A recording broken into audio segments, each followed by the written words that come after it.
kabilang banda naman kung nasan si Noah, hindi na nga ito mapakali pa at pabalik-balik na nga itong naglalakad doon.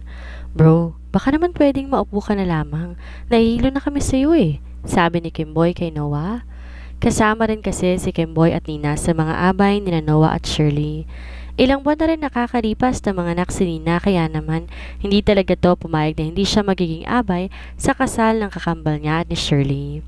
Bro, ba't ba ang bagal ng oras? Gusto ko nang hilahin ng oras para makasal na kami ni Shirley eh. Sagot naman ni Noah kay Kimboy. Natawa naman si Kimboy dahil sa sinabi ni Noah. Noong sila kasi ni Nina ang kinasal, hindi rin siya mapakali at inaasar nga siya noon ni Noah. Kaya naman ngayon siya ang tatawa-tawa rito dahil hindi na nga ito mapakali. Bro, relax ka lang. Maghintay ka lang ng oras dahil nandyan lang naman si Shirley sa kabilang silid at inaayusan. Natatawa pa na sabi ni Kimboy kay Noah. Sinamaan naman ang tingin ni Noah si Kimboy dahil tawa nga to ng tawa samantalang siya hindi na nga mapakali. Maya-maya pumasok naman sa silid ni Noah ang photographer para kunan na siya ng ilang mga larawan. Maya-maya pa dumating din ang magulang ni Noah na sina Angeline at Denver at kasama nga nito ang kakambal niyang si Nina na napakaganda rin. Sa suot nito ang gown at maging bunso nilang kapatid na si Dimitri kasama na rin ng kanyang mga magulang. Dimitri, kailan mo babalak ng umiti? Palagi na lamang seryoso yung mukha mo, daldal ni Nina sa kanyang bunsong kapatid dahil hindi nga man lamang itong umingiti. Palagi na lamang kasing seryoso ang mukha nito. Kamukhang kamukha nga ni Dimitri ang kanilang ama na si Denver. At kagaya ng ama nito, hindi rin to mabilis pangitiin.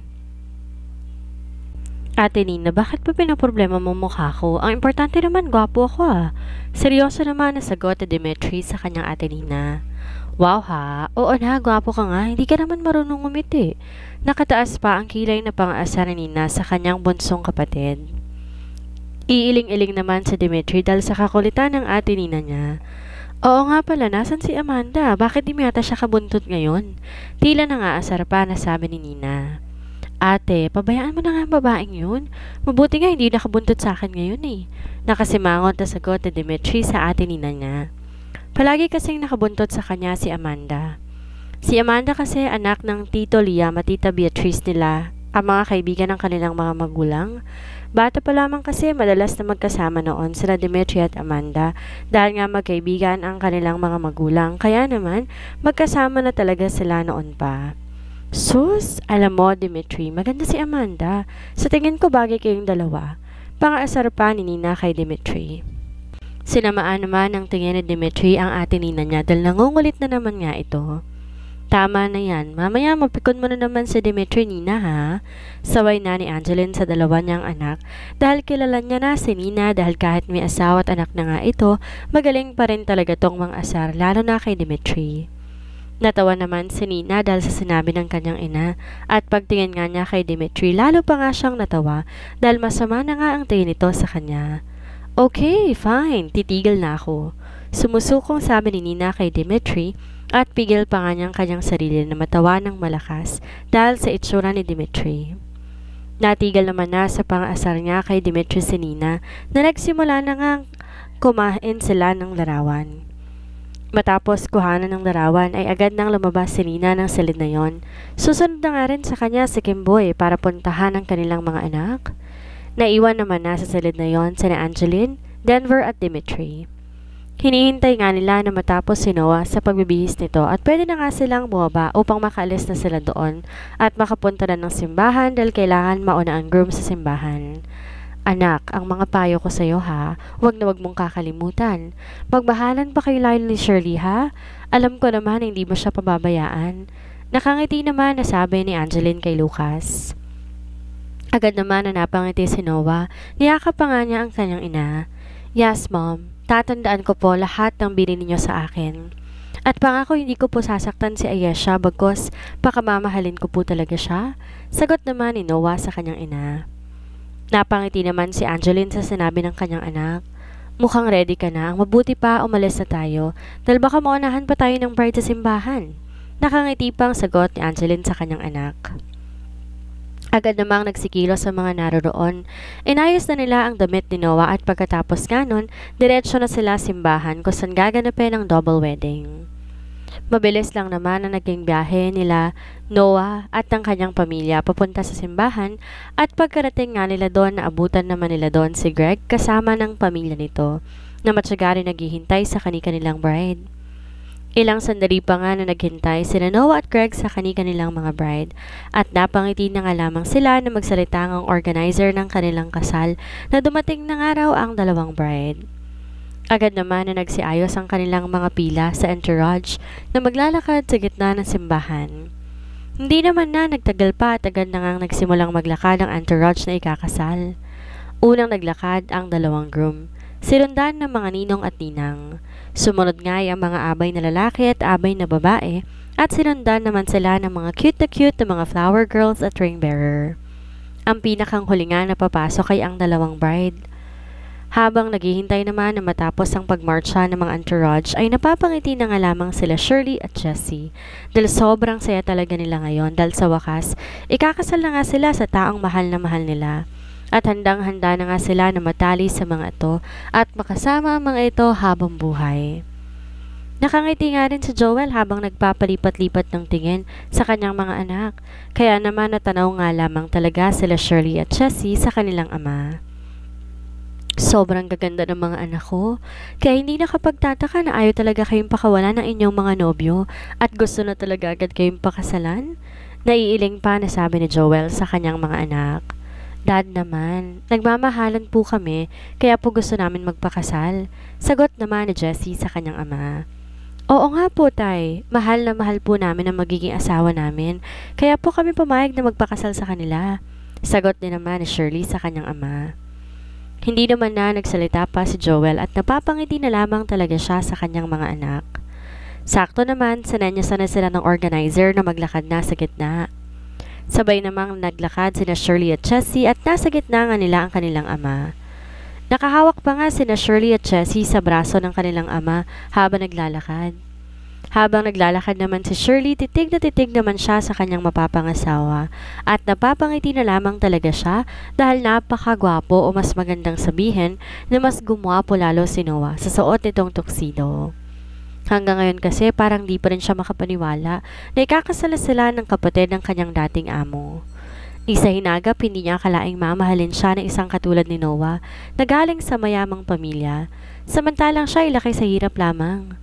Samantala naman si Jessie. Seryoso ring tinititigan si Greg na napakagwapo rin sa kanyang paningin ngayon. Di niya rin akalain na ang dating dinededma niya lang noon ay mapapangasawa na niya ngayon. Bago pa man makarating sa unahan ng simbahan, kung nasan sila Noah at Greg, nagkatinginan nga muli ang magkapatid na Shirley at Jessie at napangiti na nga lamang talaga sila sa isa't isa dahil narito na talaga sila ngayon at malapit na sa kanilang magiging asawa. Masaya naman ang puso ngayon ni Joel dahil sa kanyang mga anak. Hindi niya akalain na hindi lang pala basta magkakaayos sa magkapatid, kundi talaga namang naging magkasundo na talaga ang mga ito ngayon. Pagkarating nila sa unahan, agad namang iniabot ni Joel ang kamay ng kanyang mga anak sa magiging asawa ng mga ito at ginitian pa nga niya sina Noah at Greg. Pinagkakatiwala ko na sa inyo mga anak ko, kaya sana pakamahalin niyo sila at huwag pababayaan. Sabi ni Joel kila Noah at Greg. Opo tay, pakamamahalin ko po si Shirley hanggang sa aking huling hininga at hindi ko po siya pababayaan. Sagot ni Noah sa ama ni Shirley at napatingin pa nga siya kay Shirley sa kanya to matamis ng nitian. Yes dad, ako na po ang bahala kay Shirley. At napatingin naman si Shirley sa kanya ito ng nitian. Kay Jessie, ako na pong bahala, nagmamahalan po kami. Hindi ko po siya pababayaan at lalo ko po siyang mamahalin. Sagot naman ni Greg sa ama ni Jessie. Naging mabilis sa mga sumunod na pangyayari. Ngayon napadako sila sa palitan ng kanilang mga vows at nauna nga magsalita si Noah at Shirley. Humarap muna sila Noah at Shirley sa isa't isa at ang una nga na magsasalita ay si Shirley kaya napabuntong hininga na lamang ito sa kanya matamis ng nitian si Noah. Hinawakan naman ni Noah ang kamay nito. Ramdam nga niya ang panlalamig noon at alam niya dahil ito sa kaba kaya pinisil-pisil na lamang niya ang kamay ni Shirley para palakasin ang loob nito at saka ito matamis ng initian. Una sa lahat, Noah, ay gusto kong sabihin sa'yo, mahal na mahal na mahal na mahal kita. Totoo yan at galing yan sa puso ko. Sa totoo lang, ni sa hinagap hindi ko akalain na magiging parte ako ng pamilya nyo. Sino ba naman ang mag-aakala na ang tsuhin ng dating inaalagaan ko ay magiging ganap ko ng asawa ngayon? Mahal, salamat sa pagmamahal mo sa akin. Alam ko, paulit-ulit na lang ako na sinasabi yan sa'yo pero hindi ako magsasawa na magpasalamat. At sabihin sa'yo kung gaano kita kamahal. Sa totoo lang, matapos sa napagdaanan namin ng pamilya ko, mas swerte pa rin ako dahil nakilala kita at ikaw rin na naging daan para mahanap ko ang tatay namin. Maraming salamat, mahal, dahil ng mga panahong pinaghihinaan na talaga ako ng loob. Nariyan ka talaga at hindi mo ko iniwan. Kaya maraming salamat, Noah. Maswerte nga yata talagang maituturing na mamahalin din ako ng isang Noah Chua. Dahil sino ba naman ako, 'di ba, para mahalin mo? Sandali naman na tumigil sa pagsasalita si Shirley upang punasan nga ang kanyang luha. Noah, wala naman akong ibang masabi pa sa'yo kundi mahal na mahal kita. At ikaw lang nag-iisang lalaking mamahalin ko ng ganito habang buhay. Pangako hindi ako magbabago sa'yo, lalo pa kitang pakamamahalin. Sayang nga lang wala na si nanay ngayon at hindi niya na siya nasaksihan ito, pero alam ko, masaya siya ngayon dahil sa wakas, iniisip ko na rin ang sariling kaligayahan ko. Muli na namang naiyak si Shirley nang maalala niya ang kanyang ina. Naka-move on naman na sila sa pagkawala ng kanilang ina pero syempre, bilang anak hindi pa rin nila maiwasan na mamiss ang kanilang ina. Noah, mahal, pangako na ikaw lang mamahalin ko hanggang dulo. Pangako rin na magiging mabuting asawa ko para sa'yo. Mahal na mahal kita, Noah. Nakangiti pa na sabi ni Shirley kay Noah. Ngiti-ngiti naman si Noah habang pinapakinggan nga niya ang sinasabi ni Shirley para sa kanya. At kagaya nga rin ni Shirley ay masayang-masaya nga rin siya ngayon dahil sa wakas ikakasal na silang dalawa. Matapos magsalita ni Shirley, inabot na nito ang mic kay Noah. Ngayon naman si Noah ang napabuga ng hangin sa bibig para pakalmahin ang kanyang sarili dahil ngayon ay kinakabahan na nga rin siya.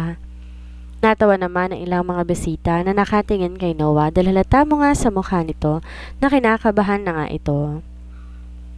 Hinawakan din naman ni Shirley isang kamay ni Noah at sa kanya ito matamis din ng initian dahil alam niya na kinakabahan pa rin ito na magsalita. Mahal, pasensya ka na dahil kinakabahan ako na magsalita dito. Di naman kasi ako sanay na magsalita ng ganito at sa harap pa nga na napakaraming tao. Natatawa pa na sabi ni Noah saka siya tumingin sa mga bisita nila. Halos mapuno na ang malaking simbahan na yon dahil sa dami ng mga bisita nila. Muli naman na tumingin si Noah kay Shirley at sa kanya ito matamis ng initian. Mahal, I love you. Alam na alam ko naman kung gaano kita kamahal simula pa nung una. Siguro ngayon kailangan ko muna magpasalamat sa kakambal ko na si Nina dahil siya naging tulay para makita at makilala kita. At di nagtagal minahal na nga rin kita. Sabi pa ni Noah, saka siya tumingin sa gawin ng mga abay. Kung nasan nga ang kanyang kakambal na si Nina. Nina, thank you sa pagpapaubaya mo kay Shirley sa akin. Talagang the best kang kakambal. Natatawa pa na sabi ni Noah sa kanyang kakambal na si Nina. Natawa na nga lamang talaga si Nina sa kanyang kakambal dahil talagang naisingit pa nga siya nito sa vows nila ni Shirley. Muli namang tumingin si Noah kay Shirley. Shirley, salamat at nagkaroon ng kulay ang buhay ko dahil sa pagdating mo. Salamat sa pagtitiwala at pagmamahal mo sa akin. Alam ko naman medyo ilang ka pa talaga sa akin nung una at di naman kita masisisi doon dahil may pagkamasungit talaga ako at aminado talaga ako doon. Pero nagpapasalamat ako dahil nanatili ka pa rin sa tabi ko. Nakangiti pang sabi ni Noah kay Shirley at sandali pa nga siyang tumigil sa pagsasalita. At maingat na iniangat ang kamay ni Shirley at sa kanya to hinalikan. Shirley, salamat.